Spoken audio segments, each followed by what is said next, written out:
ভাল লাগতেছে না। এই ভালো না লাগার মধ্য দিয়ে শয়তান যে আমাদেরকে কত গুনাহের মধ্যে লিপ্ত করে তার কোনো হিসেব নেই।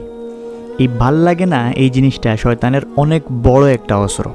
এর মধ্য দিয়ে আমাদেরকে কত রকমের গুনাহের মধ্যে লিপ্ত করে শয়তান। আর একটা গুনাহ আপনার আরেকটা গুনার দরজা খুলে দেয়। তো এমন অনেকবারই আমাদের মধ্যে হয় যে ভাল লাগতেছে না একটা গান শুনি, ভাল লাগতেছে না একটা মুভি দেখি, ভাল লাগতেছে না একটা সিনেমা দেখি, ভাল লাগতেছে না একটু গেম খেলি। এই যে ভালো না লাগার মধ্য দিয়ে কত গুনাহের মধ্যে আমাদেরকে শয়তান ঢুকাইতেছে এর কোনো হিসেব নেই। তাই নেক্সট টাইম আমাদের যখন মনে হবে যে ভালো লাগতেছে না, তখন আমাদের যেন মনে হয় এখন কিন্তু শয়তানের এন্ট্রি হইতেছে। সো এই জিনিসটা যখন আমি বুঝতে পারবো তখনই এই জিনিসটা আটকাতে পারবো। যদি আমি বুঝতে না পারি যে আমার ভালো না লাগার মধ্য দিয়ে শয়তান অনেকগুলা গুনাহে আমাকে ইনভলভ করতেছে, তাহলে আমি এই জিনিসটা আটকাতে পারবো না।